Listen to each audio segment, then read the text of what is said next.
किसी भी एलिमेंट को रिप्रेजेंट करना हो ये लगाते हैं, देखो ये इस तरह से। तो इसमें x जो है वो सिंबल है, सिंबल ऑफ एलिमेंट, ठीक है। ये जो z है ये होता है आपका एटॉमिक नंबर, ये इसी को अपन बोलते हैं number of proton. Atomic number जो होता है वो हमेशा प्रोटॉन के इक्वल हो गया है।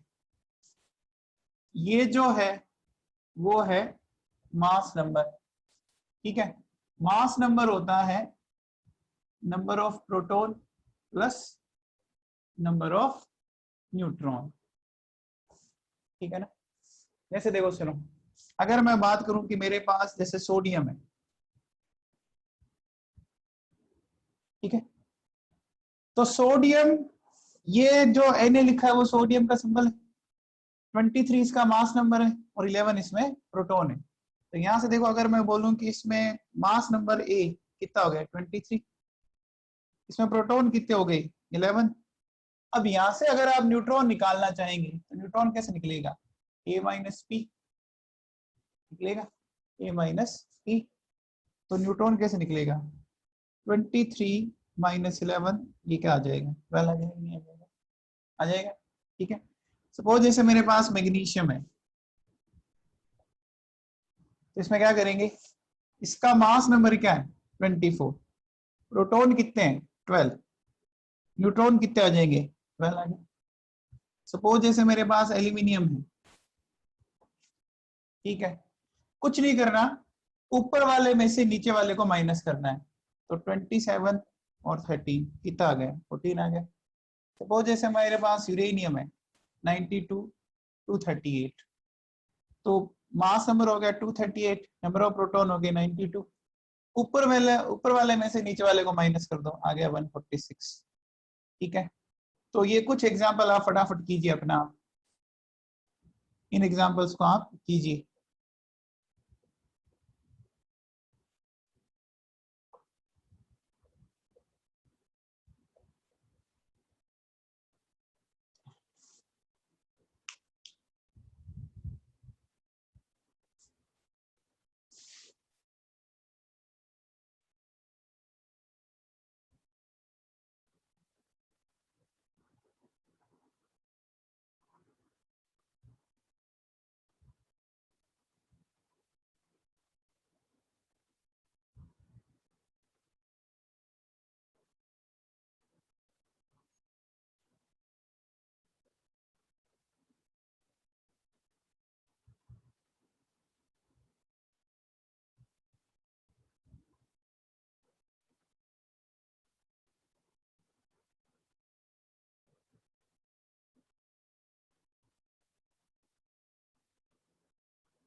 हाँ वेरी गुड कशिश चांदनी।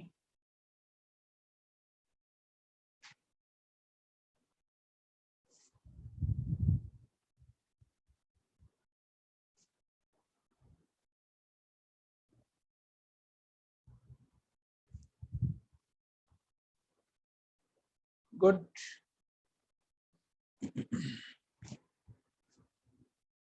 हेलो हेलो, हाँ बेटा हो गया।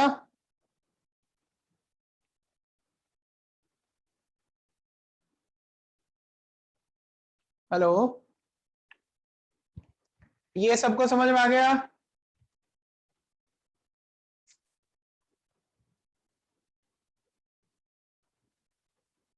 हेलो, हाँ जी, सबको समझ में आ गया, आगे चलें।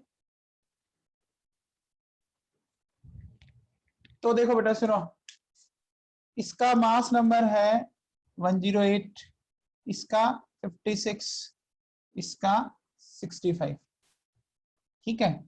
प्रोटॉन कितने 47 26 30, इसको माइनस कर दीजिए 61 30 और 35। तो इसमें किसको डाउट है, कोई डाउट है या चलें आगे?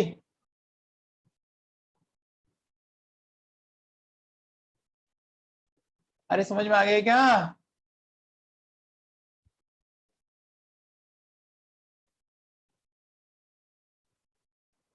चलिए ठीक है, ओके। अब देखो बेटा सुनो, ये आप नोट कर लो एक बार, फिर आगे चलते हैं अपन।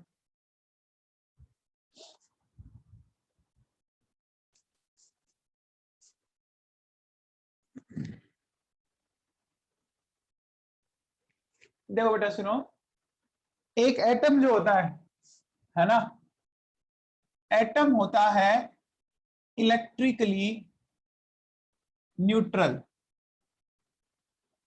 इलेक्ट्रिकली न्यूट्रल का मतलब हो गया कि नेट चार्ज जीरो हो।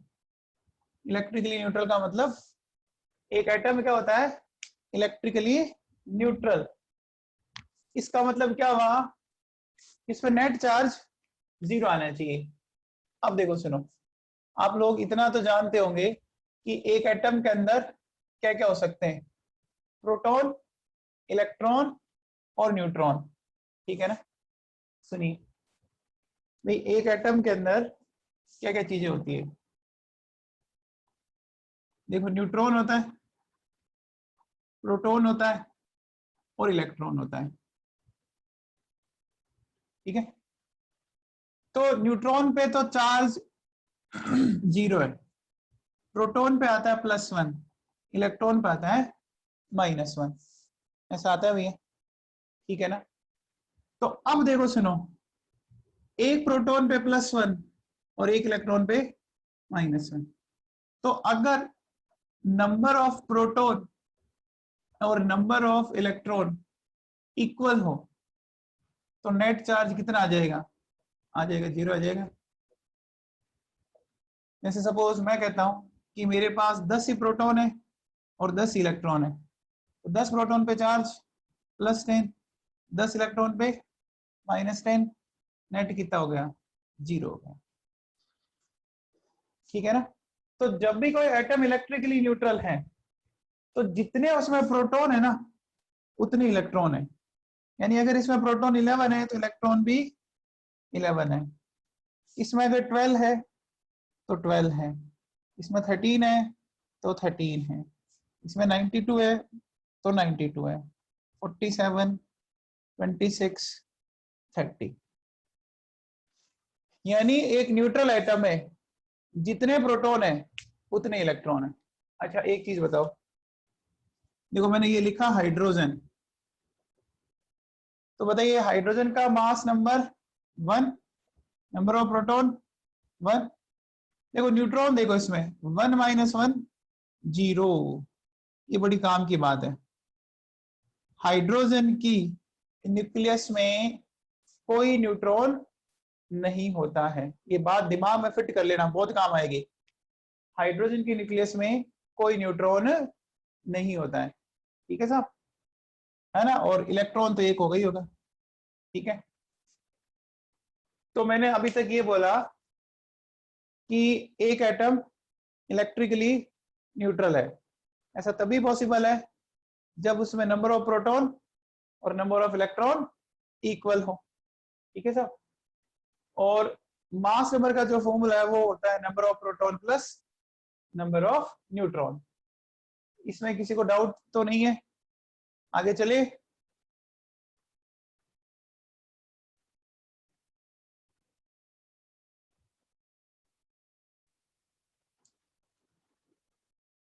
चलिए देखो सुनो, अब बात करते हैं अपन आयंस की। ये आप साथ साथ में नोट करते रहना।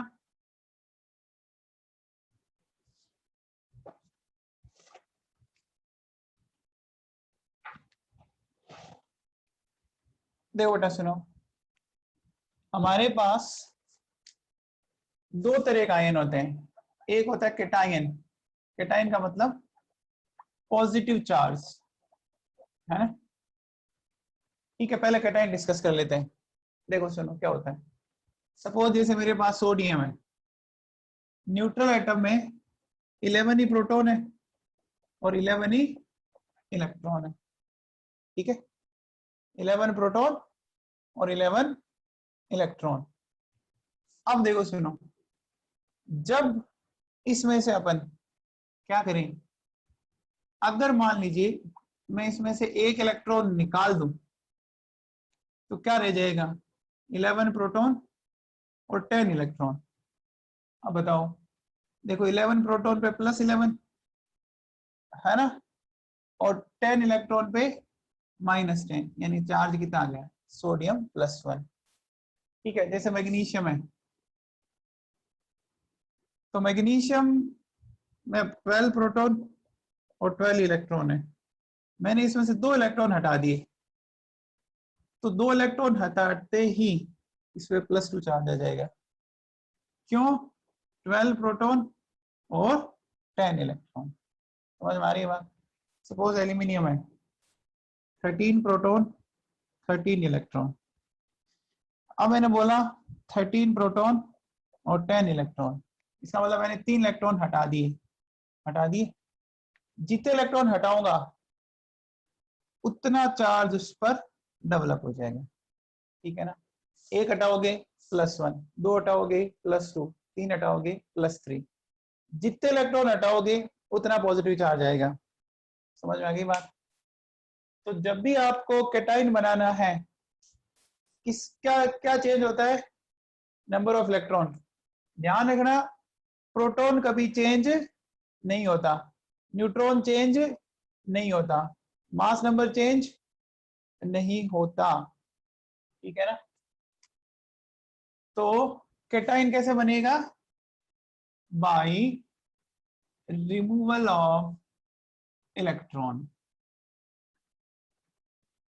ठीक है, फिर number of proton, number of neutron and mass number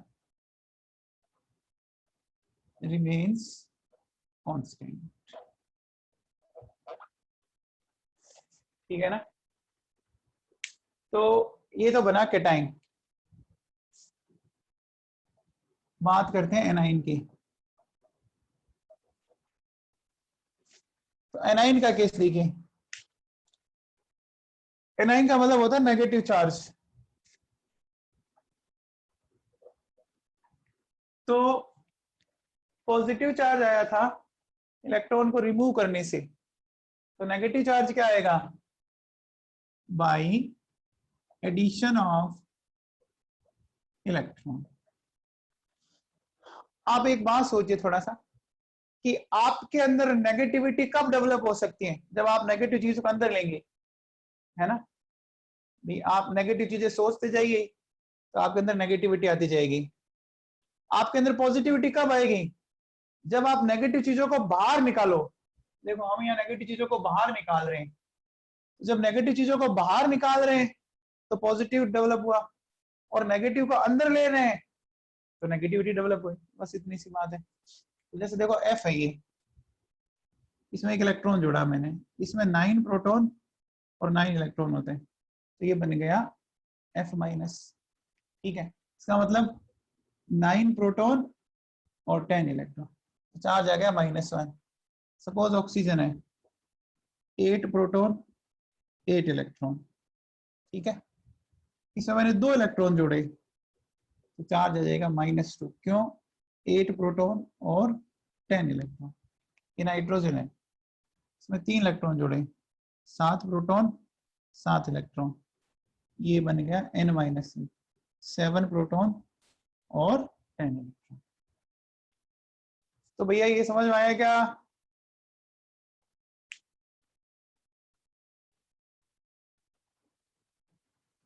अरे नींद ले रहे हो क्या सारे।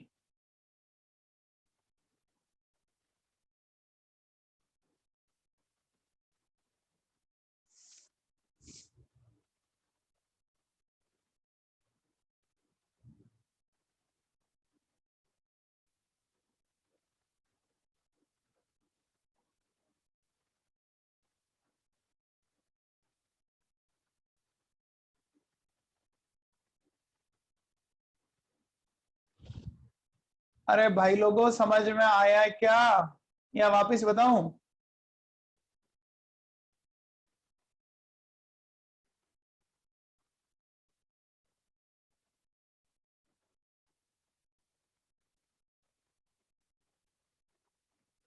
अच्छा, एनाइन बता दो।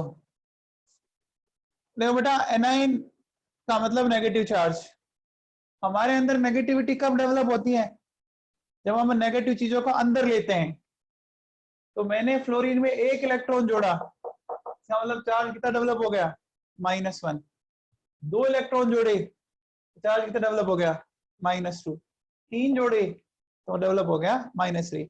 यानी जितना इलेक्ट्रॉन जोड़ोगे वो नेगेटिव, जितना इलेक्ट्रॉन हटाओगे उतना पॉजिटिव। समझ में आ गई बात? ठीक है ना? जैसे मान लीजिए मैं कहता हूं एक एटम एक्स है, उसमें मैंने 3 इलेक्ट्रॉन जोड़े, उसमें कितना चार्ज डेवलप होगा? बताओ। एक्स में मैंने 3 इलेक्ट्रॉन जोड़े, तो उसमें कितना चार्ज डेवलप होगा? -3। ठीक है। 5 जोड़े तो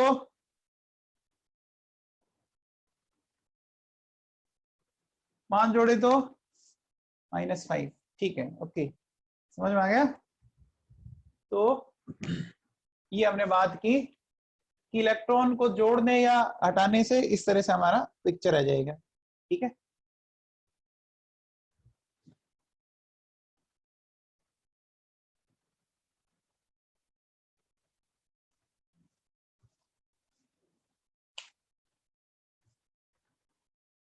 चलिए, तो अब मुझे एक काम कीजिए।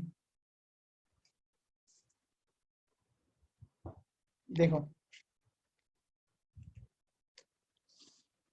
मुझे एक बात बताओ। जैसे मेरे पास ये है कार्बन मोनोऑक्साइड CN-NO+, है ना? इनके अंदर नंबर ऑफ इलेक्ट्रॉन बताइए। CO में कितने हैं, CN- में कितने हैं, NO+ में कितने हैं? इनमें बताइए कितने कितने इलेक्ट्रॉन है।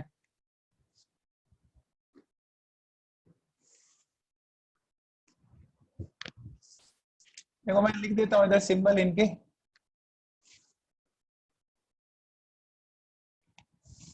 कार्बन का 612, नाइट्रोजन का 714, ऑक्सीजन का 816। अमन, क्लास का टाइमिंग 1 बजे था, अब आ रहे हो आप?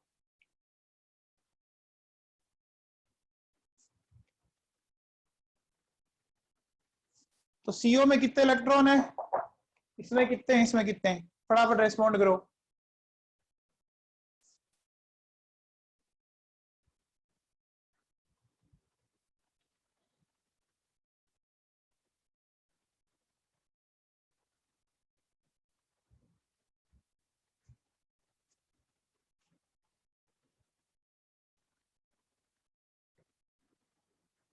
यस, आजरीवाल, बहुत बढ़िया बेटा।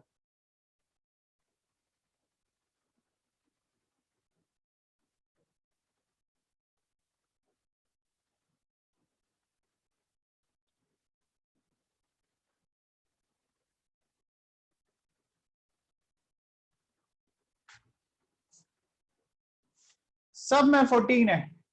चलो चेक करते हैं कैसे। देखो, सीओ की बात करें तो कार्बन के 6, ये देखो ये पड़े, जितने प्रोटॉन होते हैं उतने ही इलेक्ट्रॉन, अभी बताया था। ठीक है। फिर ऑक्सीजन में कितने? 8। कितने हो गई? 14 हो गई। अब यहाँ जाओ। कार्बन में कितने? 6। नाइट्रोजन में कितने? 7। ऊपर -1 लगा हुआ है, तो माइनस कब आता है? By addition of electron.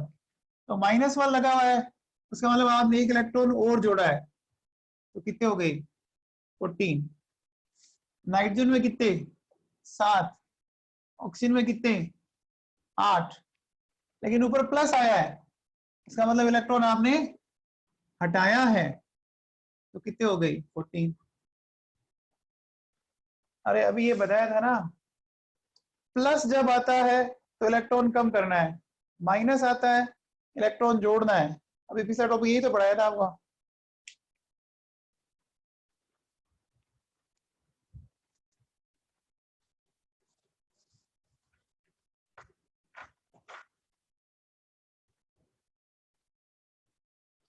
चलिए ये बताइए मुझे, CO2 CN2 -2 है ना, इनमें बताइए भैया कितने कितने इलेक्ट्रॉन है, फिर ये बताइए।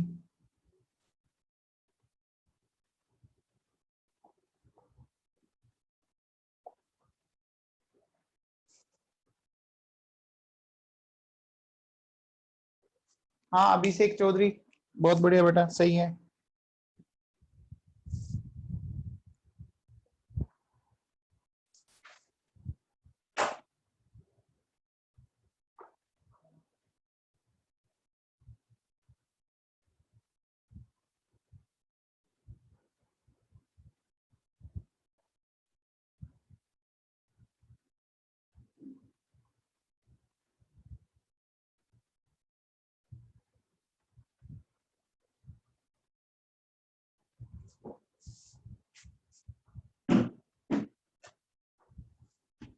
हेलो,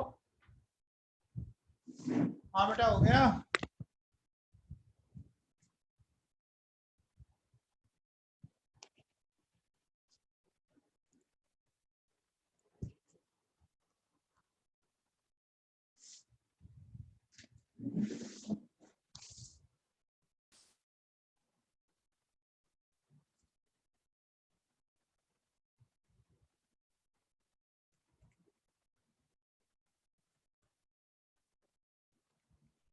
देखो सुनो, बात करें CO2 की। हाँ जी अभिषेक चौधरी, सही है बेटा आपका आंसर।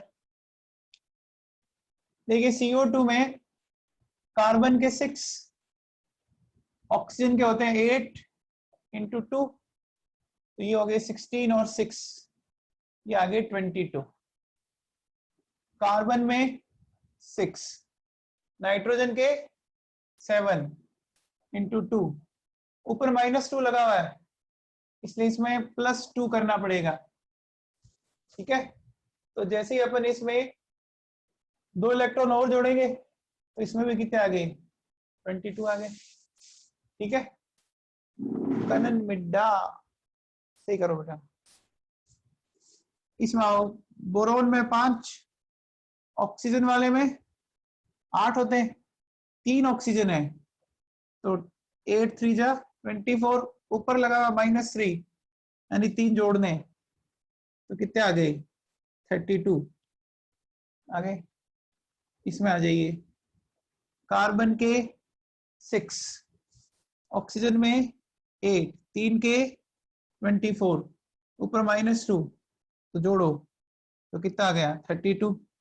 नाइट्रोजन में 7 है ना, तो क्या करेंगे, देखो ऑक्सीजन में कितने हैं 8, तो 24, ऊपर माइनस तो प्लस कर दो 32। हो गया कि नहीं हो गया बेटा, ऐसे याद रख लो आप, हमेशा जो साइन है उसका उल्टा करना है, प्लस है तो माइनस कर देना, और माइनस है तो प्लस कर देना, है ना, ऐसे याद रख लीजिए आप। चलिए इनमें निकाल के दीजिए, CH4 CH3 NH3 NH2 H2O, है ना, OH-, इनमें निकालिए।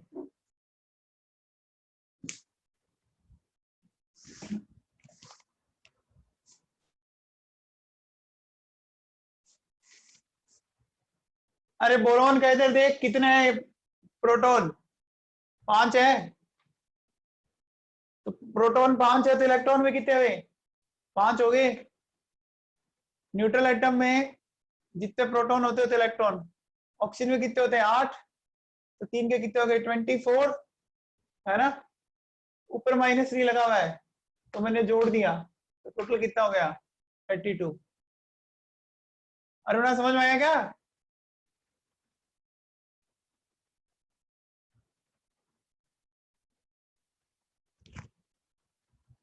ढंग से कैलकुलेट करो।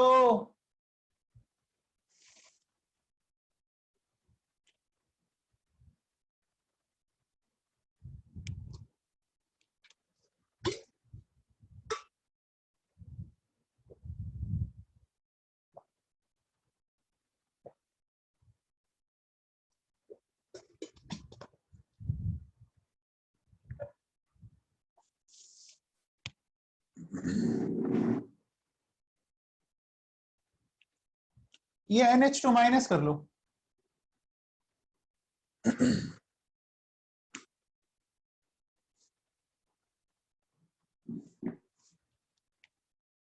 हाँ यस, वेरी गुड। सब में 10 इलेक्ट्रॉन है, सब में। देखो सबसे पहले क्या किया करो आप, पहले न्यूट्रल मान के कर लिया करो। प्लस है तो जितना प्लस होता है माइनस कर दो, और माइनस है जितना माइनस है उतना प्लस कर दो, ठीक है ना।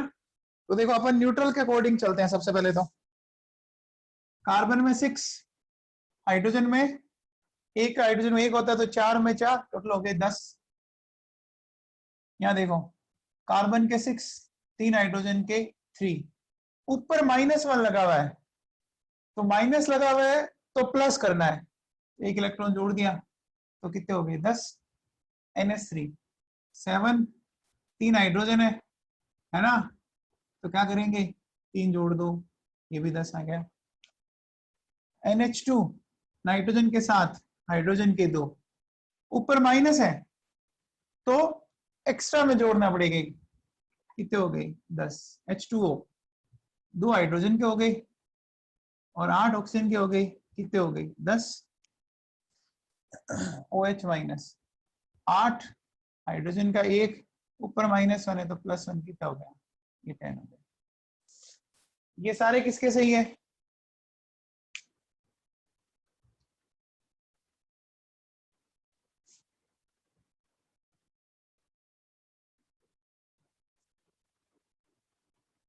हाँ भैया सारे किस किसके, वेरी गुड कबीर, यस आजरीवाल, बहुत बढ़िया।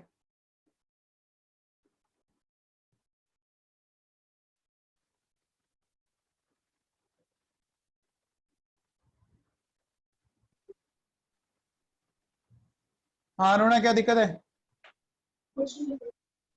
हाँ कुछ नहीं।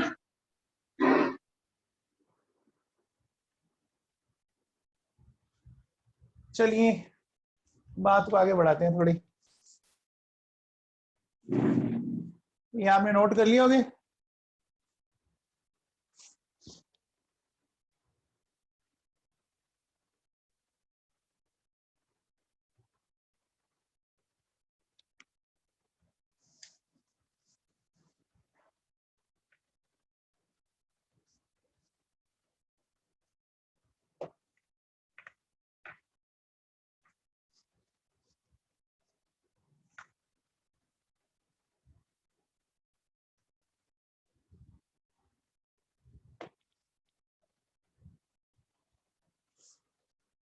चलो अब बताओ बेटा, मेरे पास मीथेन है, अमोनिया है, H2O है, C6H6 है, ठीक है, C6H12 है, O6 है, ठीक है। इनमें प्रोटॉन, इलेक्ट्रॉन और न्यूट्रॉन, ये आपको एक्सप्लेन करने, तो बताइए भैया।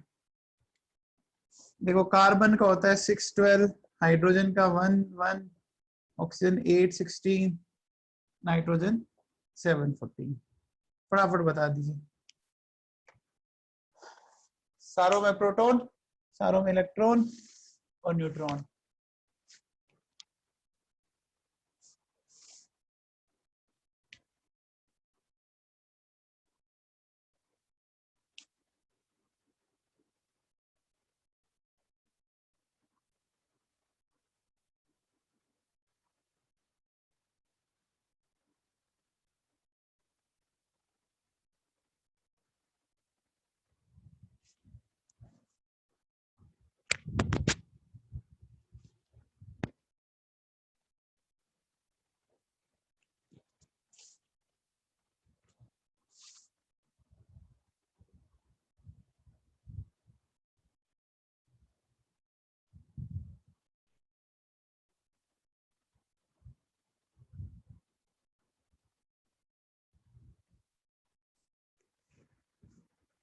हाँ अभिषेक चौधरी बहुत बढ़िया बेटा, 10 10 8 सही है।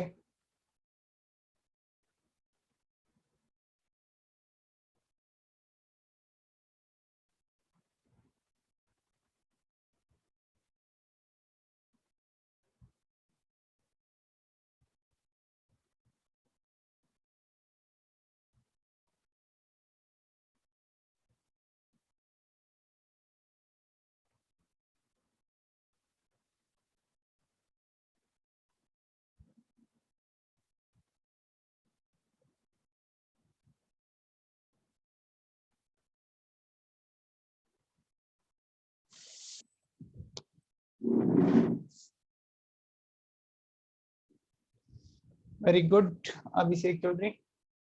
चलो देखो सुनो, सबसे पहले मीथेन की बात कर लेते। देखिए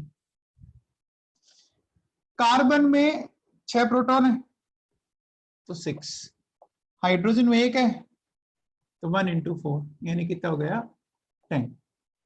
अब अगर गिवन स्पीसीज पर या कंपाउंड पर कोई चार्ज नहीं है तो जितने प्रोटॉन है उतने इलेक्ट्रॉन है, यानी आपको टेंशन ही नहीं लेनी। ठीक है, अब न्यूट्रॉन कैसे निकालेंगे? देखो कार्बन में न्यूट्रॉन कितने हुए 12 माइनस 6 तो 6, हाइड्रोजन में न्यूट्रॉन कितना होगा 1 माइनस 1 0 होगा भैया, हाइड्रोजन में कितने होगा 1 माइनस 1 0 तो 1 इंटू 0 यानी कितने आ गए 6 ही आए, तो 10 10 6 इसमें आ जाइए। नाइट्रोजन में प्रोटॉन देखो कितने हैं 7 है, 1 इंटू 3 यानी कितने हो गए 10, जितने प्रोटॉन उतने इलेक्ट्रॉन। न्यूट्रॉन हाइड्रोजन में होते नहीं है तो कितने रह गए 7 रह गए, 14 माइनस 7। H2O में आ जाओ, हाइड्रोजन में कितना प्रोटॉन होता है 1, ऑक्सीजन में कितना है 8, कितने हो गए 10, जितने प्रोटॉन ठीक है उतने इलेक्ट्रॉन अगर न्यूट्रल है तो।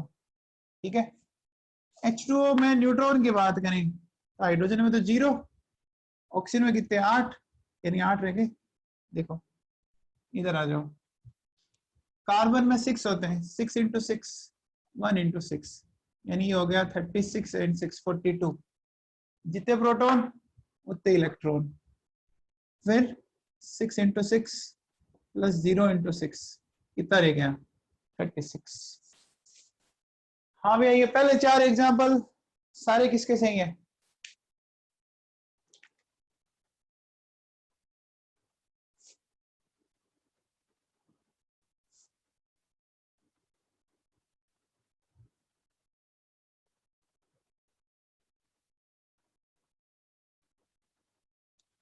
हाँ भैया चलिए इसमें बताइए कितने कितने। अच्छा कबीर का 4th वाला गलत है, कोई बात नहीं, लास्ट वाला बताइए।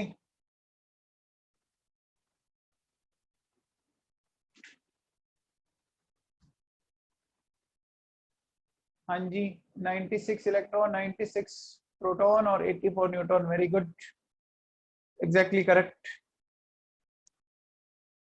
देखो 6 इंटू 6 12 इंटू 1 एंड 8 इंटू 6 तो ये आ जाएंगे 36 एंड प्लस 12 40 आपका हो गया 48 और उधर से 48 96, तो प्रोटॉन ही 96 इलेक्ट्रॉन भी 96, न्यूट्रॉन अगर आपको निकालना है तो 6 इंटू 6 12 इंटू 0 एंड 8 इंटू 6 ये रह जाएंगे 84। ठीक है,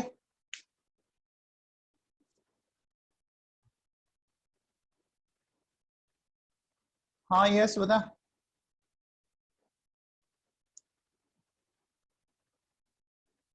यस आजरीवाल। हाँ सर। हाँ कोई डाउट है क्या? हेलो हाँ जी कशिश चांदनी, कोई डाउट?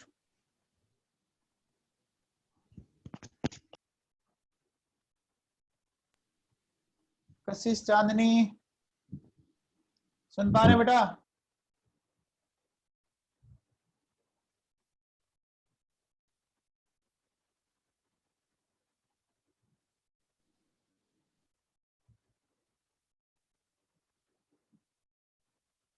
हाँ कशिश चांदनी कोई डाउट है क्या? मैंने अनम्यूट किया आपको, नो सर, बोलो। नहीं क्या है बेटा? कुछ, नहीं ओके सर। बेटा, ओके ओके।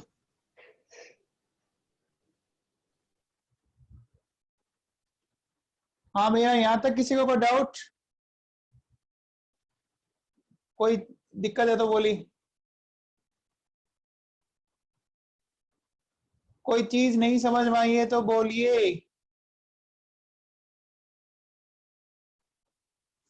निकाल सकते हो इलेक्ट्रॉन प्रोटॉन न्यूट्रॉन?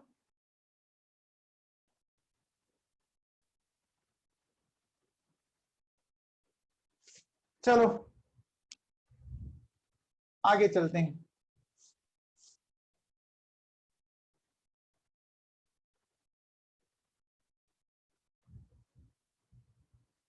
बेटा किसी को डाउट हो ना तो चैट बॉक्स में लिख के सेंड कर दिया करो, रेज हैंड से तो पता ही नहीं लगता कि आपको समझ में आया है क्या। चलिए आगे चलते हैं।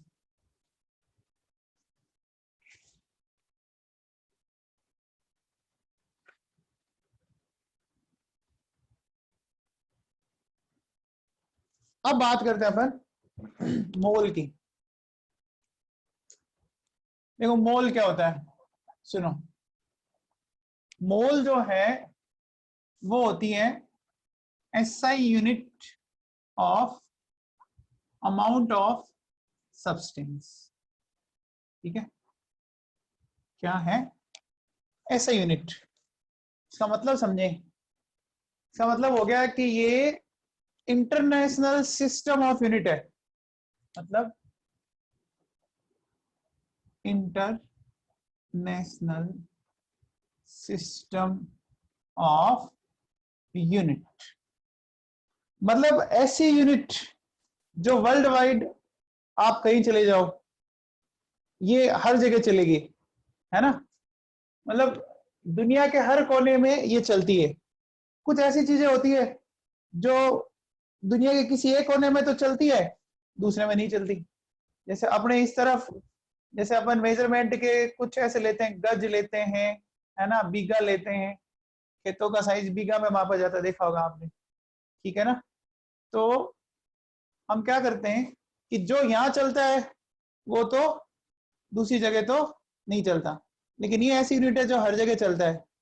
कार्तिक बंसल अब आए हैं आप।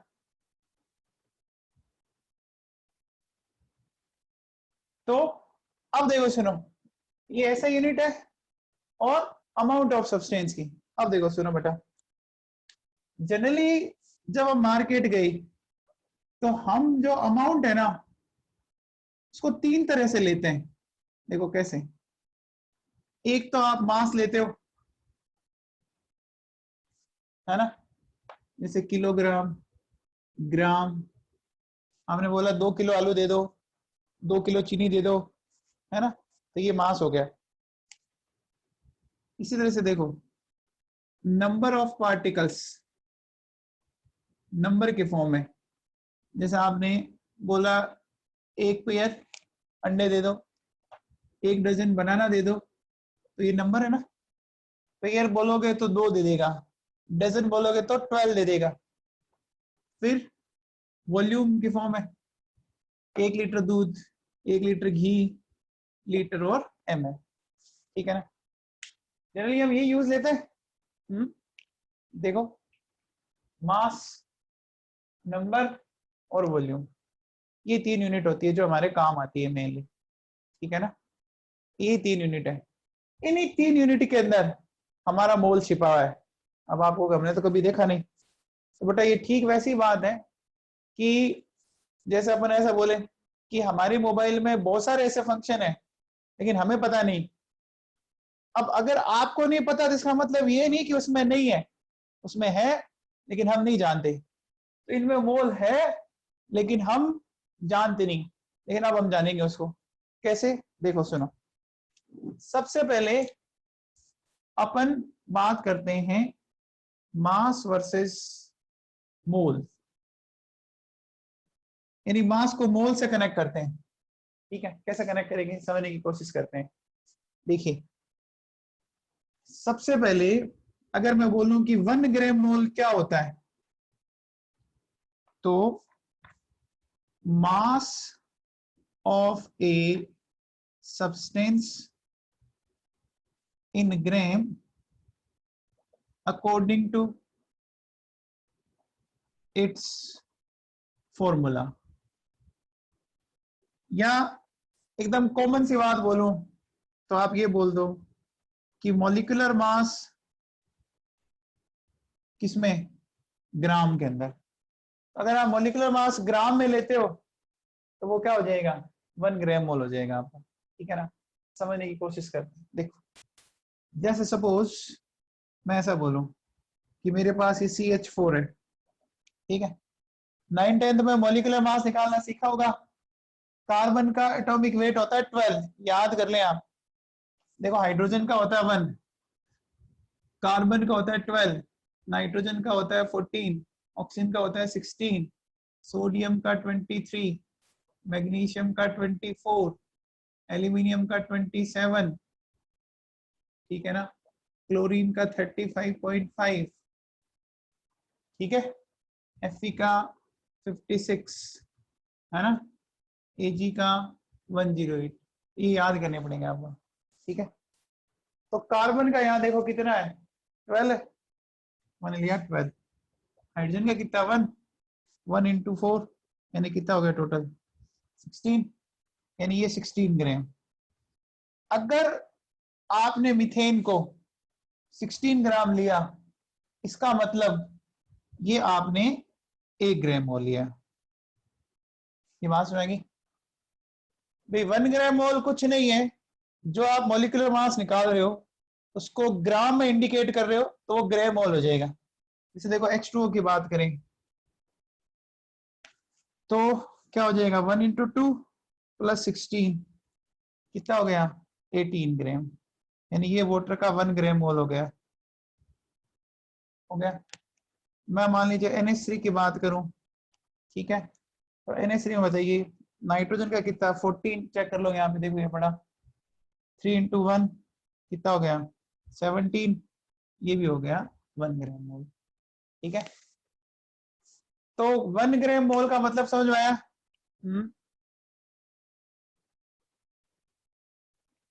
1 ग्राम मोल समझ में आया क्या।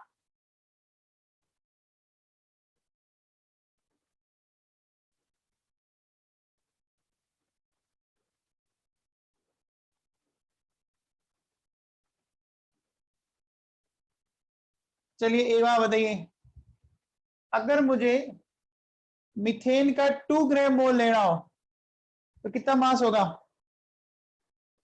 मीथेन का 2 ग्राम मोल लेना हो तो कितना मास हो जाएगा,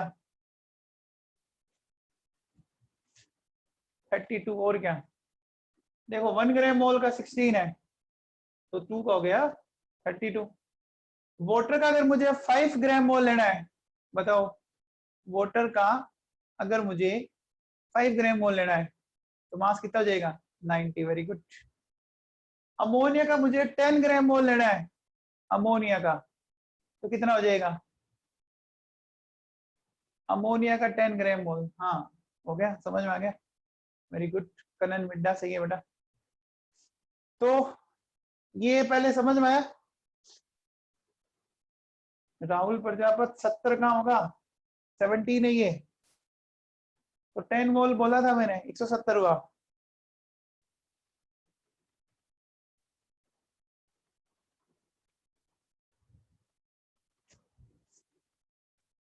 तो मुझे एक बात बताओ कि mass of 1 gram mole glucose इसका कितना होगा, बताइए भैया। Mass of 1 gram mole glucose फटाफट बता दीजिए।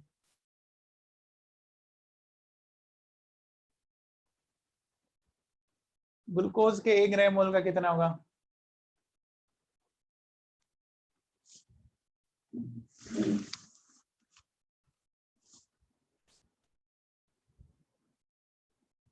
Very good. सुयस सिन्हा, बहुत बढ़िया। अभिषेक चौधरी करेक्ट।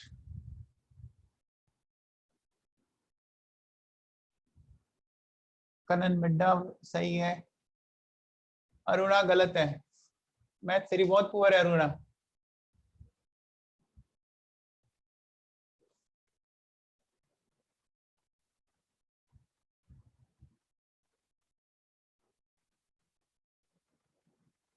ओहो राहुल प्रजापत 33 निकाल रहे हो आप तो सिर्फ। अमन सही करो।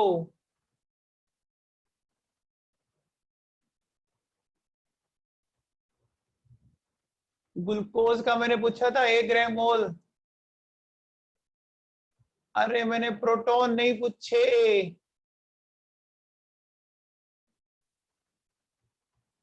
मैंने अभी पूछा मास ऑफ 1 ग्राम मोल, यानी मॉलिक्यूलर मास निकालना है। प्रोटॉन न्यूट्रॉन तो अपन कर चुके।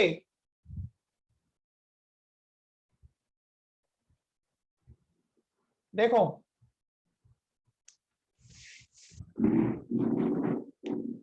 देखो C6H12 वो 6 है, तो 6 इंटू 12, कार्बन 6, हाइड्रोजन 12, ऑक्सीजन 6 है, तो 72 प्लस 12 प्लस 96, ठीक है ना। तो ये हो गया आपका 84 प्लस 96, यानी आ गया 180। कुछ बच्चे 96 निकाल रहे हैं। अरे मैंने अभी प्रोटॉन नहीं पूछा, यहाँ लिखे पड़े ना यार, देखो तो सही। ये देखो बोर्ड पे लिखे पड़े हैं, फिर भी आप गलत कर रहे हो।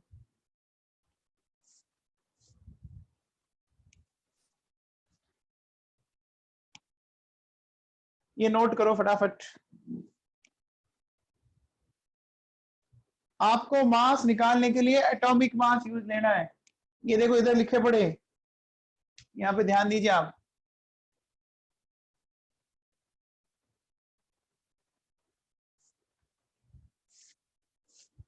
मैं कुछ एग्जांपल देता हूं, आप करके बताइए।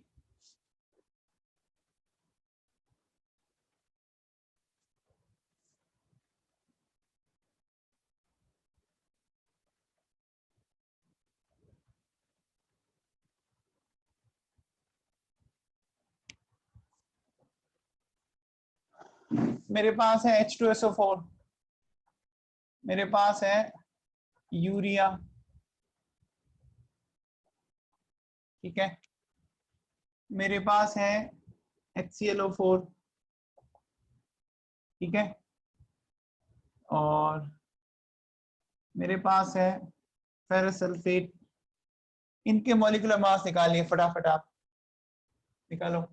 H2SO4, urea, perchloric acid, ferrous sulphate, सारा यहाँ लिखा पड़ा, जोड़ना है बेटा।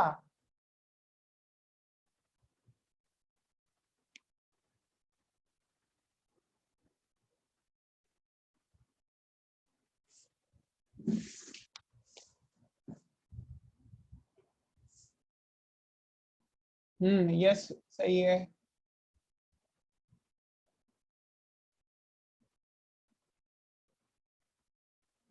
कैलकुलेशन सही करो।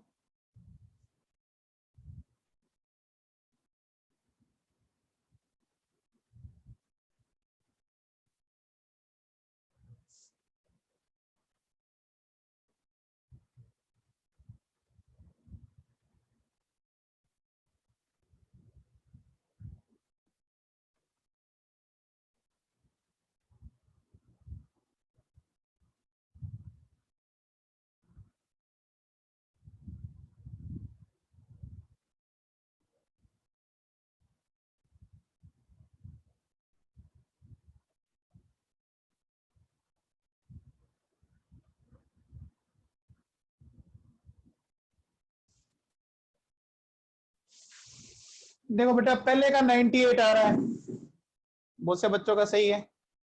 पहले का आ रहा है 98, चेक करो कैसे। देखो 2 हाइड्रोजन है 2 इंटू 1, 1 सल्फर है 32, 4 ऑक्सीजन है 16 इंटू 4, सोल्व करोगे 98 आएगा। ये है यूरिया। सेकंड का आ रहा है 78, नहीं आएगा, सेकंड का 60। देखो 2 नाइट्रोजन है यहाँ और यहाँ, तो 2 इंटू 14, 4 हाइड्रोजन है 4 इंटू 1, एक कार्बन है 12, एक ऑक्सीजन है 16, 60 आएगा। अरे कम से कम एडिशन तो ढंग से करो यार, तुम क्या 10th पास हो यार, गलतियां करते हो वैसे। ये हाइड्रोजन है 1, क्लोरीन 35.5, कितनी ऑक्सीजन है 4 और 60 इंटू 4 जोड़ लीजिए। पहले सल्फेट का देखिए, Fe का लिखा पड़ा 56, सल्फर का 32, ऑक्सीजन का 16 इंटू 4 जोड़ दीजिए, ये आ जाएगा आपके पास। हाँ ठीक है।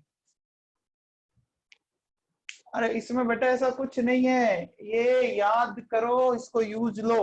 उसमें भी कुछ बच्चे गलत कर रहे हैं।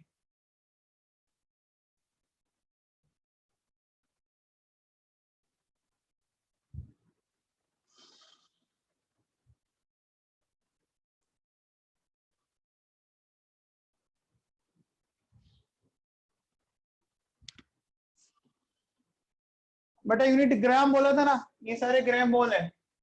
98 ग्राम, 60 ग्राम, आपका जो भी आएगा सारे ग्राम है। अगर आपको केजी मोल बोले तो यूनिट केजी ले लेना, मिली मोल बोले तो मिलीग्राम ले लेना। जैसा देश वैसा बेस, मास की जो यूनिट उसी को मोल बोल देंगे, है ना।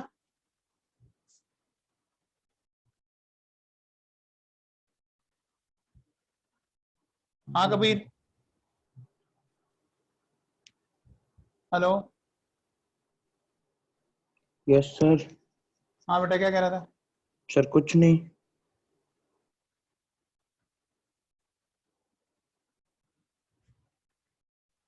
यहाँ किसी को डाउट है?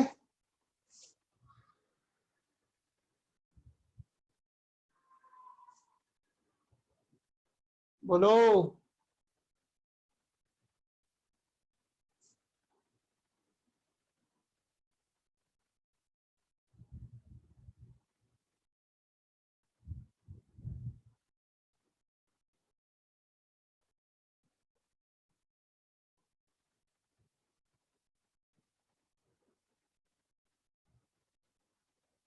ये कबीर, ये बार बार हैंड रेस कर रहे हो, कोई दिक्कत है क्या? बेटा मोल मैंने अभी क्या बोला था, अगर आप किसी सब्सटेंस का मास ग्राम में लेते हो तो वो ग्राम मोल हो जाएगा। अगर आप किलोग्राम में लेते हो तो किलोग्राम मोल हो जाएगा। मिलीग्राम लेते हो तो मिलीग्राम मोल हो जाएगा। जैसे यूनिट लोगे वैसे हो जाएगा बस, ठीक है ना। आपके जनरली काम में ग्राम मोल आएगा, ये ध्यान रखना।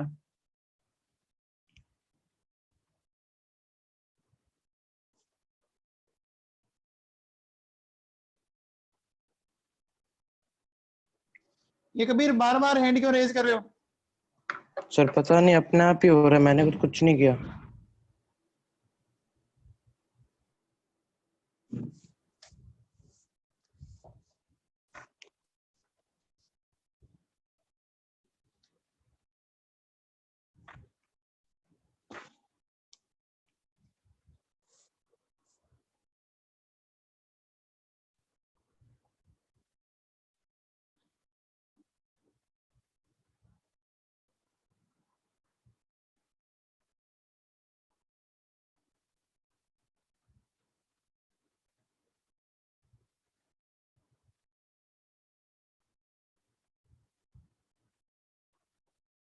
हाँ भैया देखो सुनो, अब अगर आपको ग्राम मोल निकालने हो, देखो क्या करोगे। आपको गिवन मास ग्राम में होगा और आपको ग्राम मोल निकालना है, ठीक है। एक बात दिमाग में फिट कर लो, जब भी मोल निकालने हैं हमेशा डिवीजन करना पड़ेगा। दिमाग में फिट कर लो, मोल निकालने के लिए डिवीजन जरूरी है। एमडी याद रखे, मास्टर डिग्री। मोल निकालना है तो क्या करना है? डिवीजन करना है। अब देखो अगर मास दे और इससे ग्राम मोल निकालना है तो डिवाइड करेंगे आप उसके फॉर्मूला मास से, ठीक है। उल्टा चलना है, ग्राम मोल से गिवन मास माना है तो मल्टीप्लाई कर देना है फॉर्मूला मास से, ठीक है ना। मल्टीप्लाई कर देना है फॉर्मूला मास से। जैसे देखो सुनो, मान लो मैं ऐसा कहता हूं कि मेरे पास 32 ग्राम मीथेन है, इसके ग्राम मोल निकालने हैं। क्या करेंगे? कितना मास गिवन है?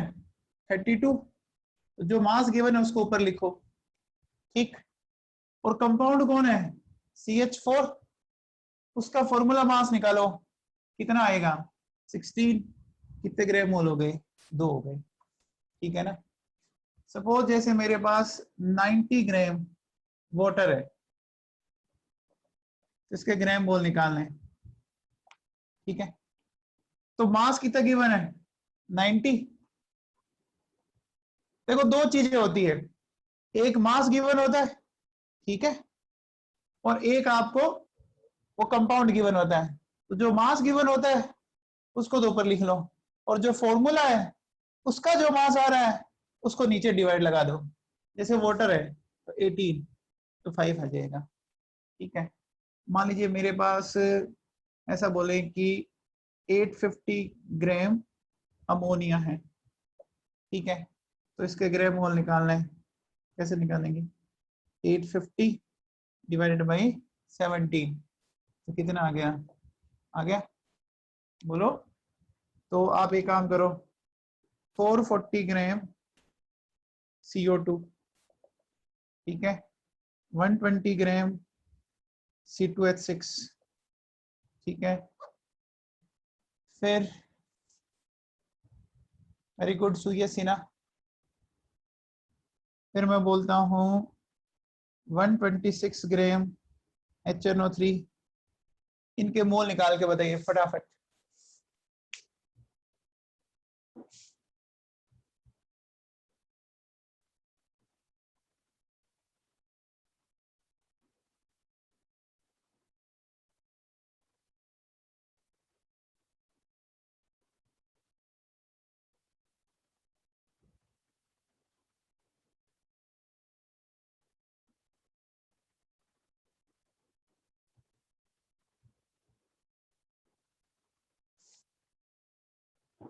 हाँ जी, वेरी गुड।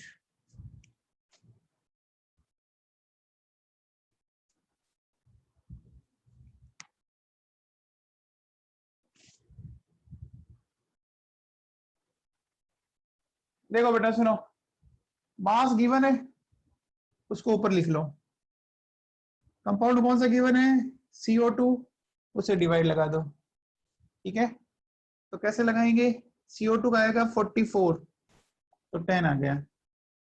ये 120 गिवन है, 120 लिखो।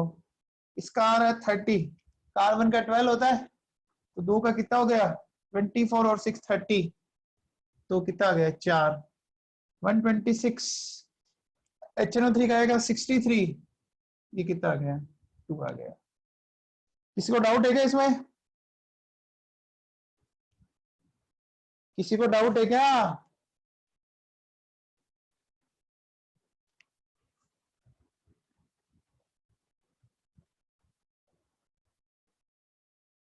MD का मतलब मोल निकालने के लिए डिवीजन करना है, याद रखने के लिए बोला मैंने ऐसा, कि जब भी मोल निकालना है डिवीजन करना है, और मोल से कुछ भी निकालना हो मल्टीप्लाई करना है। मोल निकालने के लिए हमेशा क्या करोगे, डिवीजन, और मोल से कुछ भी निकालना हो मल्टीप्लाई करना है, ये बोला मैंने आपको, ठीक है। चलिए ये बताइए, मेरे पास 900 ग्राम ग्लूकोज है, इसके ग्राम मोल बताओ।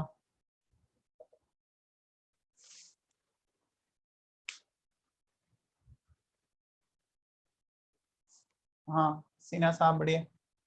देखो 900 गिवन है, ग्लूकोज का मोलिकुलर वेट नीचे ले आओ 180, 5 आ जाएगा।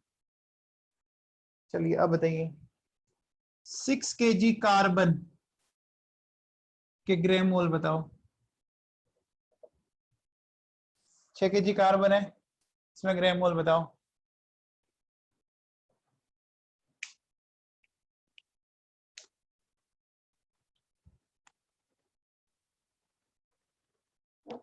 अभिषेक चौधरी ध्यान दो, यहाँ मास केजी में गिवन है और मैंने ग्राम मोल पूछा है, तो ग्राम मोल निकालने के लिए पहले गिवन मास ग्राम में तो कन्वर्ट करो। तो 6 kg में कितने हो जाएंगे, 1000 से मल्टीप्लाई किया डिवाइड बाई 12 तो कितना आ जाएगा, 500 आ जाएगा। ठीक है, हाँ जी, अब बताओ 6 मिलीग्राम कार्बन, बताओ 6 मिलीग्राम कार्बन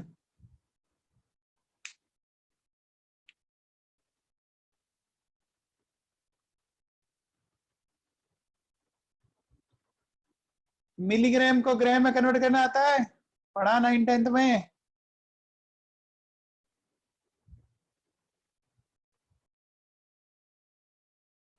एक मिलीग्राम में 10⁻³ ग्राम होते हैं।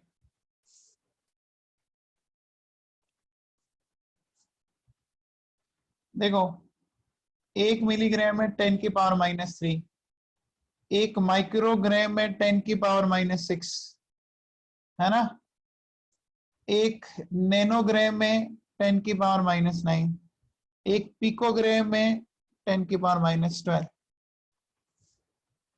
मिलीग्राम, माइक्रोग्राम, नैनोग्राम, पिकोग्राम, मैं भी लिखता हूं वापस। तो देखो भैया ये 6 मिलीग्राम है ना, तो 6 × 10⁻³ डिवाइड बाई 12 किया, मिलीग्राम को ग्राम में कन्वर्ट कर लिया मैंने, तो ये कितना आ जाएगा आपका 5 × 10⁻⁴। हाँ कार्तिक बत्सल सही है। फिर देखिए मैंने बोला 0.6 माइक्रोग्राम कार्बन, बताओ तो 0.6 मल्टीप्लाइड बाई 10⁻⁻⁶, सही है, 0.6 मल्टीप्लाइड बाई 10⁻⁻⁶ डिवाइड बाई 12। तो ये याद करें, mg मतलब मिलीग्राम, ये मिलीग्राम है, माइक्रोग्राम, नैनोग्राम, पिकोग्राम, ये नोट कर लो फटाफट।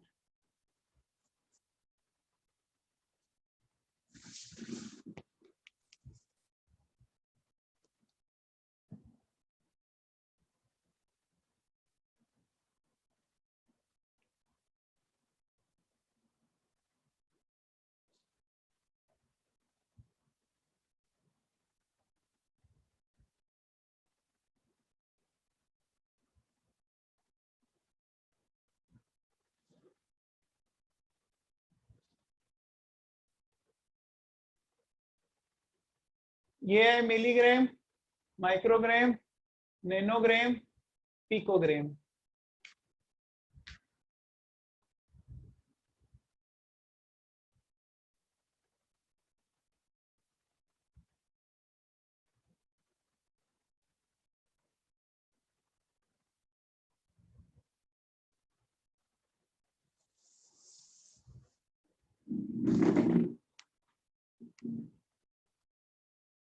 अरुणा तेरे को समझ में आ रहा है क्या?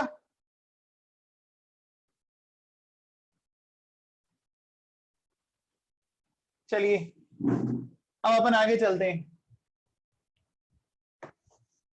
बेटा जो मैं पढ़ा रहा हूं उनके मैंने नोट्स भी आपको सेंड कर रखे हैं, इसके वीडियोस मैंने यूट्यूब पे भी डाल रखे हैं, तो आप वहां से भी देख सकते हो, है ना, वहां से देख के नोट्स बना सकते हो, क्लास में देख के बना सकते हो। बस कुछ चीजें वो आपको याद करनी पड़ेगी, अब जैसे एटॉमिक मास तो याद करनी ही पड़ेंगी। अब बताओ मुझे, बात करते हैं, देखो मोल वर्सेस नंबर ऑफ पार्टिकल्स।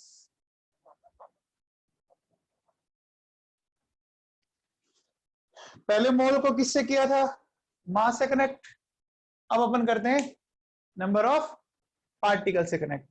ठीक है, तो कैसे करेंगे चेक करो।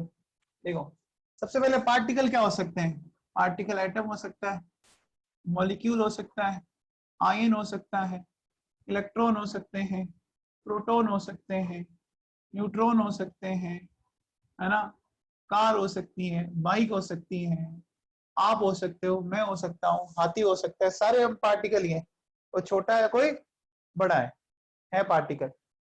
अब देखो सुनो, जैसे अगर अपन बोले एक पेयर, एक डजन, तो एक पेयर में कितने पार्टिकल होते हैं भैया? एक पेयर में कितने होते हैं?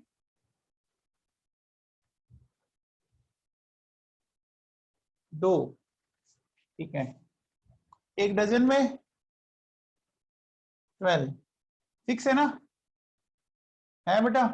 ऐसे एक मोल में देखो कितने पार्टिकल होते हैं। 6.023 इंटू 10 की पावर 23। आप चाहो तो इसको लगभग इतना यूज ले सकते हो। ठीक है। ये अब पार्टिकल है ये। अब ये पार्टिकल कुछ भी हो सकते हैं, है ना? Atom, molecule, ion, electron, proton, जो भी आप कह रहे हो। ठीक है ना? समझ में आया? इसी को अपन बोलते हैं एवोगैड्रो नंबर। जिस साइंटिस्ट ने बताया उसके अकॉर्डिंग नाम पड़ा हुआ है एवोगैड्रोस नंबर। इसको अपन लिखेंगे Na से, मतलब Na का मतलब ये वैल्यू है। ठीक है। एक बात बताओ, मेरे पास अगर टोटल पार्टिकल 120 है, 120 है, तो कितने डजन हुए? टोटल पार्टिकल 120 है तो कितने डजन हो गए? 10 हो गए ना? क्या किया आपने? गिवन पार्टिकल को आपने डिवाइड कर दिया एक डजन में कितने पार्टिकल हैं। तो वही बात हमें यहां करनी है। देखो, आपको गिवन नंबर ऑफ पार्टिकल, ठीक है, और उससे मोल की तरफ जाना है, तो डिवाइड करेंगे एवोगैड्रो नंबर से, और उल्टा चलना है, मल्टीप्लाई करेंगे एवोगैड्रो नंबर से। इसीलिए मैंने क्या बोला था, जब भी मोल निकालना है डिवीजन करना है। मोल के लिए क्या करना है? डिवीजन करना है। समझ में आ रही है बात? ठीक है ना? मास दे तो मास से डिवाइड, नंबर दे एवोगैड्रो नंबर से डिवाइड, वॉल्यूम की बात अपन आगे करेंगे। अब जैसे मुझे एक बात बताओ कि मेरे पास 60 इंटू 10 की पावर 26 कार्बन एटम है, तो बताओ कितने ग्राम मोल हो गए? कितने ग्राम मोल हो गए?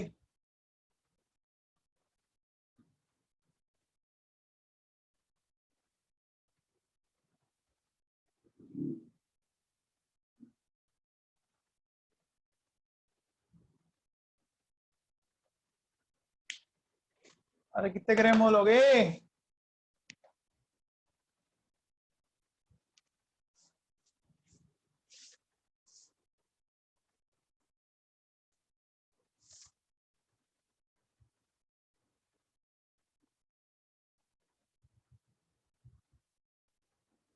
इसके पास हाँ बेटा, मिंडा साहब बोले। कुछ नहीं सर।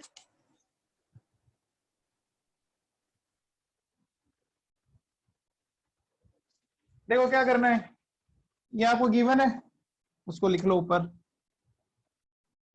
और डिवाइड लगा दो एवोगैड्रो नंबर से। तो ये चला गया 10 टाइम, ये तो क्या आ जाएगा? 10 की पावर 4। ठीक है ना? अच्छा मुझे एक बात बताओ, 4 मोल मीथेन है, तो बताओ नंबर ऑफ CH4 मॉलिक्यूल्स कितने होंगे? बताओ।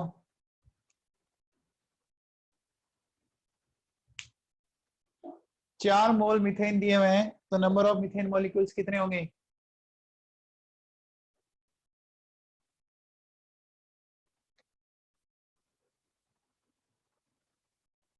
हाँ वेरी गुड अभिषेक चौधरी, सही है। देखो कुछ क्या क्या करना है, मोल दिया हुआ है, मोल से पार्टिकल की तरफ जाना है, आपको किधर जाना है, तो मल्टीप्लाई करना है। तो क्या करोगे? 4 इंटू एवोगैड्रो नंबर, मल्टीप्लाई कर दीजिए। तो मल्टीप्लाई करोगे तो कितना हो गया? 24 इंटू 10 की पावर 23। ठीक है ना? आप ये 0.023 छोड़ दो, कोई ज्यादा दिक्कत नहीं करेगा आपको। तो ये समझ में आया क्या? ये सबको समझ में आया?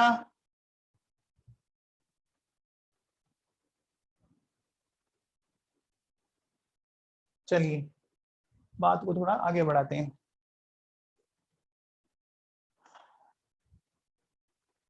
नोट कर लो फिर आगे चलते हैं।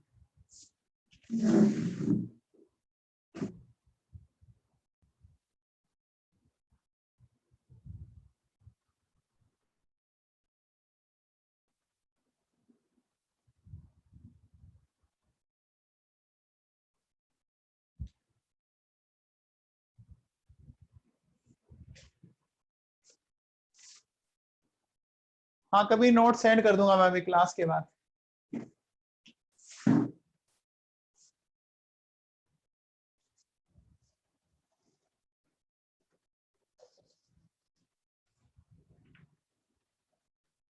चलो बेटा, अब देखो सुनो, अब जो मैं क्वेश्चन पूछ रहा हूं उसको ध्यान से समझे आप।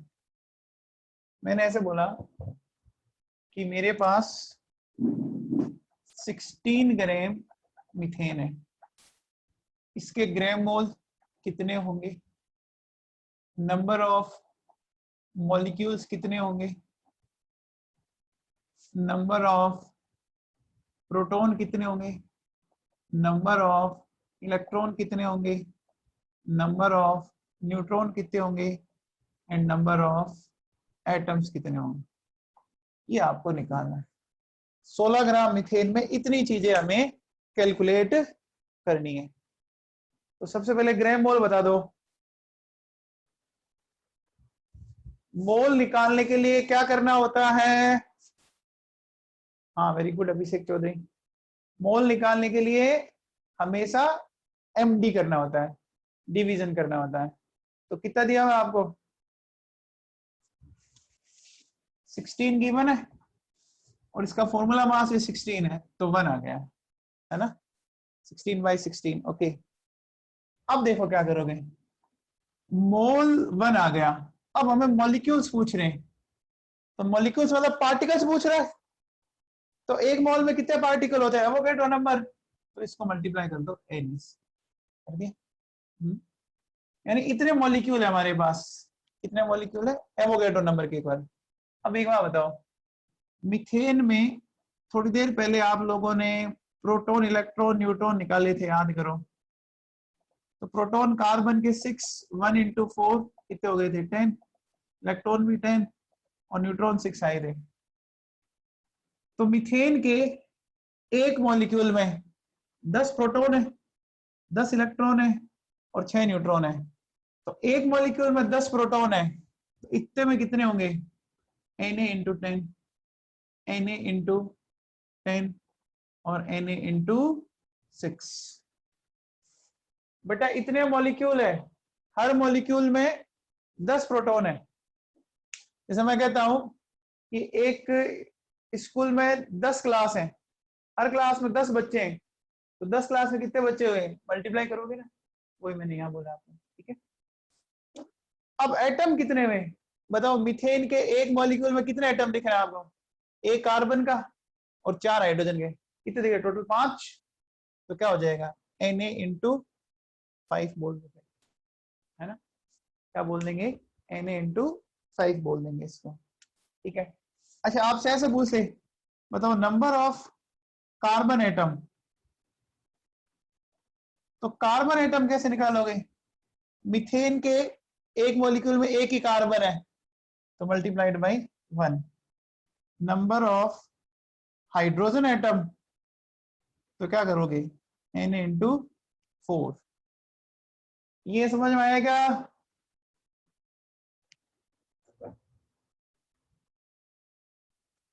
बेटा ये प्रोटॉन इलेक्ट्रॉन न्यूट्रॉन तो निकालना सिखा था ना आपने, वही तो यूज किया मैंने। चलिए अब मैं कुछ आपको क्वेश्चन देता हूं, मुझे निकाल के बताइए फटाफट। मैंने बोला कि मेरे पास ये सारी चीजें निकालनी है आपको। 90 ग्राम वाटर है, ठीक है, मेरे पास 360 ग्राम ग्लूकोज है, ठीक है, मेरे पास 440 ग्राम CO2 है। ये निकालिए, ग्राम मोल, मॉलिक्यूल्स, प्रोटॉन्स, इलेक्ट्रॉन्स, न्यूट्रॉन्स। ठीक है, फिर 54 ग्राम Al+3 है, ठीक है। फिर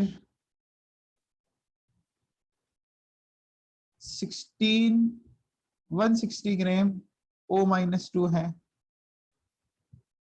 120 ग्राम कार्बोनेट आयन है ना, 49 ग्राम सल्फेट आयन है। तो इनमें निकालिए फटाफट, सारी चीजें निकालिए, ग्राम मोल, मॉलिक्यूल्स, प्रोटॉन्स, इलेक्ट्रॉन्स, न्यूट्रॉन्स, सारी कैलकुलेट करना है आपको।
हेलो, चलो बच्चों, इसमें से मैं कुछ आपको बताता हूँ, कुछ आप खुद करना। तो अपन लेते हैं सबसे पहले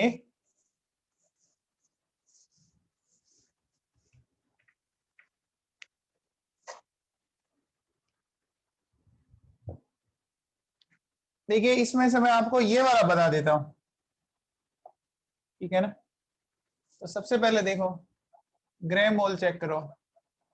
ग्राम मोल हो गया 360 डिवाइड बाई 180, 2 आ गए, ये बता रहा हूं मैं, ठीक है। ग्राम मोल आ गए तो नंबर ऑफ मॉलिक्यूल्स आ जाएंगे 2 इंटू Na। फिर याद करो आप लोगों ने प्रोटॉन निकाले थे इसमें 96, आज की क्लास में निकाला था। फिर नंबर ऑफ इलेक्ट्रॉन भी निकाले थे, फिर नंबर ऑफ न्यूट्रॉन वो 84 निकाले थे, एंड नंबर ऑफ एटम्स तो 2 इंटू Na। कितने एटम है C6H12O6 में, कितने एटम है देखो, 6 कार्बन के, 12 हाइड्रोजन के और 6, तो कितने हो गए 24 इंटू 24। ये समझ में आ गया, मैंने ये वाला एग्जांपल बताया है।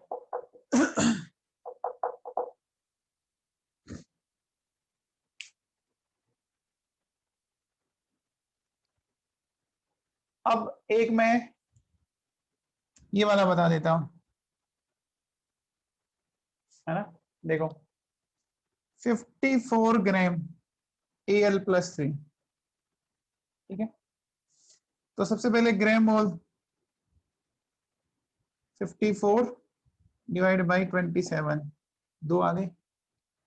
अब देखो नंबर ऑफ आयंस कितने आ जाएंगे 2 इंटू Na, आगे। अब देखो नंबर ऑफ प्रोटॉन, बेटा एल्यूमिनियम ये होता है 13, 27, तो प्रोटॉन कितने हो गए आपके, आयन इतने, और हर एल्यूमिनियम आयन में 13 प्रोटॉन। नंबर ऑफ इलेक्ट्रॉन, अब ध्यान सुनो बेटा, इसमें चार्ज कितना है +3। न्यूट्रल होता तो जितने प्रोटॉन लेता मैं उतने इलेक्ट्रॉन लेता, लेकिन +3 आ गया तो कितने इलेक्ट्रॉन कम करूंगा, कितने कम करूंगा +3 के,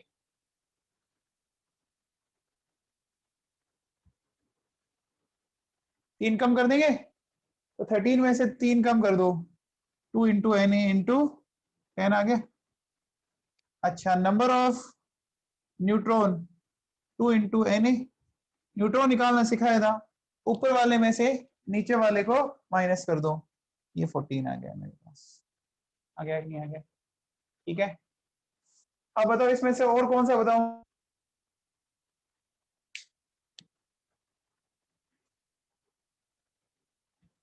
बेटा कर सकते हैं क्या आप, अरे हाँ ना रिस्पॉन्ड करो, कर लेंगे पक्का, कोई सा बताना है तो बोलो, इसमें कोई सा भी आपको लगता है तो बोलिए, क्योंकि मैंने सबके बता रखे हैं मास नंबर और सारा कुछ।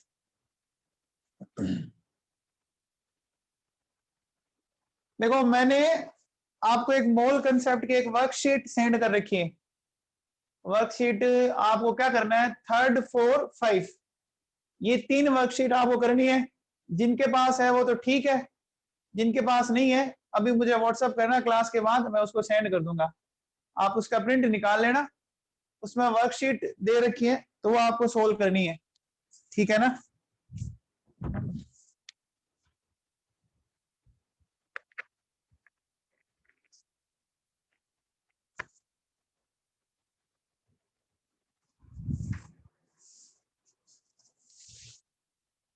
देखो ये इस टाइप की है, ये ऐसे, ठीक है ना। तो इसमें ये वर्कशीट 3rd करनी है, वर्कशीट 4 करनी है, एंड वर्कशीट 5 करनी है, जैसे मैंने अभी आपको करवाई है। अब लास्ट पॉइंट एक और देख लीजिए आप। देखो एक बात बताओ, मैं अगर आपसे पूछूं कि भैया mass of 1 molecule of water क्या होगा,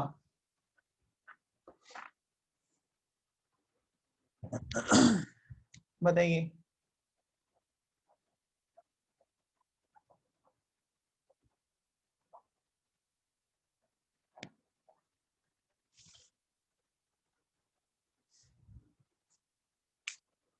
यस आजरीवाल, वो 18 यूनिट के आगे।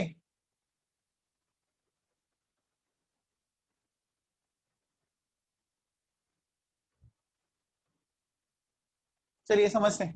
देखो हमने ये बोला कि 1 ग्राम मोल में 6 इंटू 10 की पावर 23 H2O मॉलिक्यूल होंगे, सही है। और 1 ग्राम मोल में अगर मास देखे तो 18 ग्राम वाटर होगा। ये देखो ये दोनों चीजें एक ही जैसी है 1 ग्राम मोल 1 ग्राम मोल। तो जब ये इक्वल है तो इन दोनों को इक्वल कर सकता हूं, यानी क्या 6 इंटू 10 की पावर 23 मॉलिक्यूल का मास है 18 ग्राम। तो 1 ग्राम का क्या हो, एक मॉलिक्यूल सॉरी, तो 18 अपॉन ये किया मैंने, तो कितना आ गया 3 इंटू 10 की पावर -23। इस तरह से निकलेगा। तो जब भी किसी के एक एटम या एक मॉलिक्यूल का निकालना है, उसके फॉर्मूला मास में एवोगैड्रो नंबर से डिवाइड लगा देना, बस इतना सा करना है आपको, है ना। जब भी किसी के एक एटम या एक मॉलिक्यूल का निकालना हो, जैसे देखो सुनो, आपसे कहे कि बताओ mass of 1 molecule of glucose, तो ग्लूकोज का मास 180 था, डिवाइड किया मैंने, ठीक है। इसको सोल्व कर लीजिए आप, तो ये हो गया 30 इंटू 10 की पावर -23, ठीक है। अब एक चीज और सुनो, ये जो अपन लिख रहे हैं ना 1/Na, इसको अपन बोलते हैं AMU, या इसको बोलते हैं U, ठीक है ना। इसको क्या बोलते हैं, AMU या U। अच्छा, इसको सोल्व करने पर इसकी वैल्यू आती है ये नाम सुना होगा आपने, AMU या U। तो एक चीज देखिए कि जैसे अभी आपने ये लिखा था, देखो क्या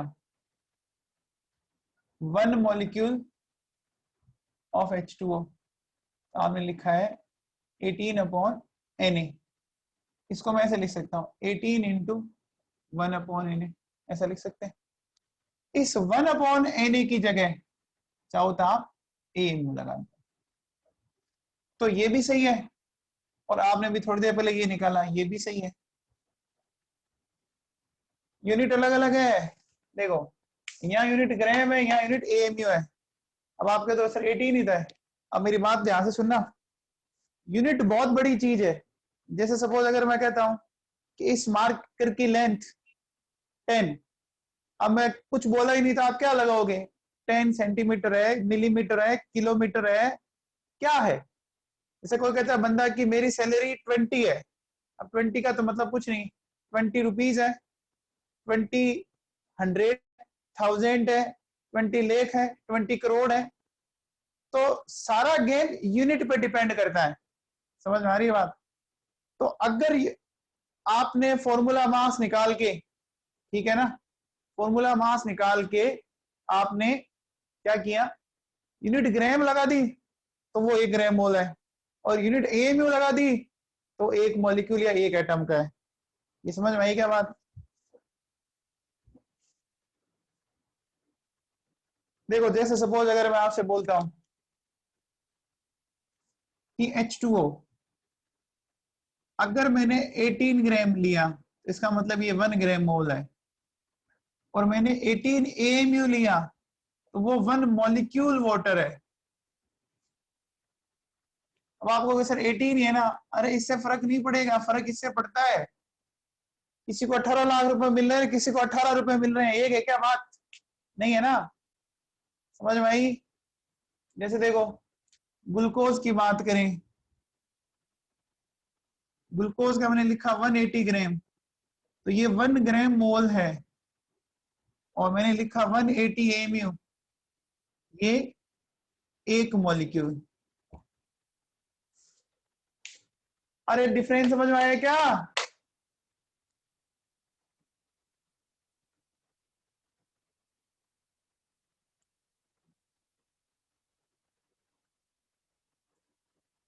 अरे सारी नींद ले रहे हो क्या?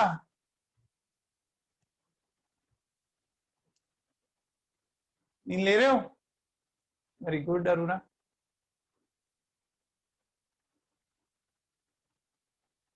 ठीक है, वापिस बता दें साहब। ये नोट करो पहले आप।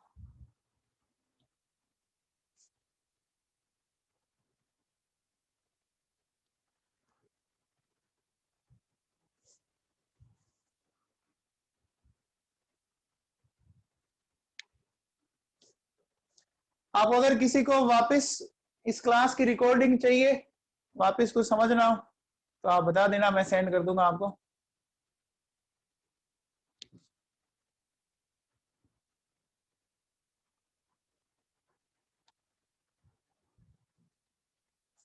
देखो सुनो,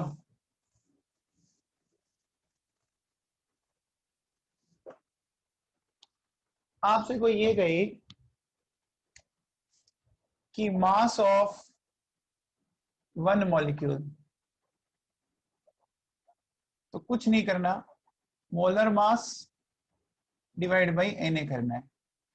मास ऑफ वन एटम, कुछ नहीं करना, atomic mass divide by Na करना है।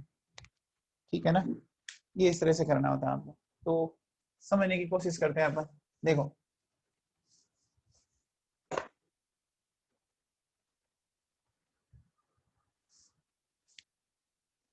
जैसे, देखिए आपसे अगर ये कहें कि मेरे पास mass of one carbon atom बताना आपको, है ना, तो कार्बन का एटॉमिक मास 12 होता है डिवाइड बाई Na। अब इसको कैसे कैसे लिख सकते हो? एक तो आपने देखा था कि 1/Na को अपन AMU लिख सकते हैं, ये 12 AMU हो सकता है या 12 AU हो सकता है। 1/Na को अपन AMU लिखते हैं, ठीक है, या इसको आप सोल्व कर लो, तो सोल्व करोगे तो कितना आएगा, 2 × 10⁻⁻23 ग्राम। समझ में आया क्या? जैसा आपसे ये कहें कि मास of one molecule of C2H6, तो इसका मोलर मास आएगा 30, ये डिवाइड लगा दो। अब या तो आप लिखो इसको 30 AMU या 30U, या सोल्व करोगे तो आएगा 5 × 10⁻⁻23। समझ में आया क्या कुछ?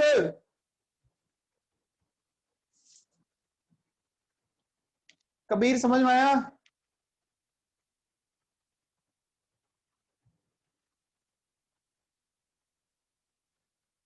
कबीर समझ में आया क्या?